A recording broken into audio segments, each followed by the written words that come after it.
Hey, Candace. Well, fences and barricades still remain here on Monument Avenue, even 10 months after the last statue was removed. It's taken that amount of time for the man at the center of that removal process to feel comfortable sharing his experiences. It's just special.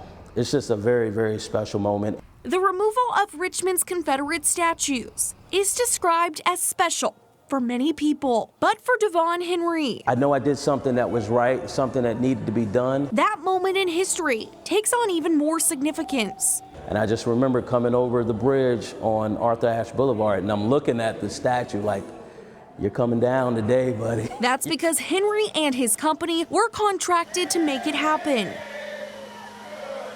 The city tasked them to in the summer of 2020 under then Governor Ralph Northam's orders. But accepting the project wasn't an immediate yes for Henry. There's nobody else willing to step up. He was told he may not ever get business again. He also feared for the safety of his team. I knew at that moment that if I didn't do it, they would probably still be up today. So they took on the task to remove all the statues. 2 years following the first removal, Henry is reflecting on that first moment. The words I use, let's go make history. Let's go do something that no one else has been able to do in the former capital of the Confederacy. One by one, over the course of the next year and a half, his team faced more than just the grueling challenge of removal. Someone tried to run us off the road.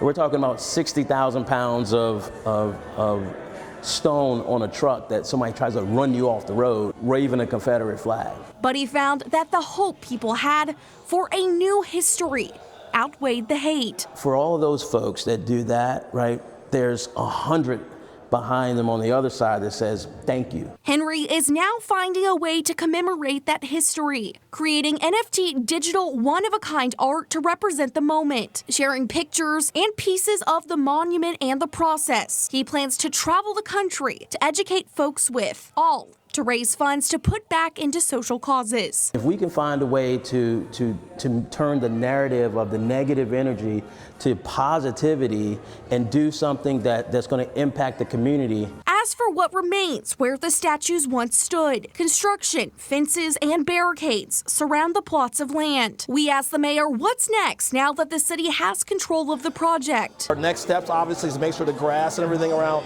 that circle settles in, and after that, we'll remove the fence and, we'll hopefully engage the community on what they want to see. And pushed for a more precise time frame. Grass has its own way of growing on its own and doesn't listen to what humans do. But however, I think around the late fall, I think you may see some progress there where we can remove that fence. As the community reflects on the realization of Henry and his crew's actions, Henry says he hopes that this will remind them that this is just the start to social justice. There's so much more work that needs to be done.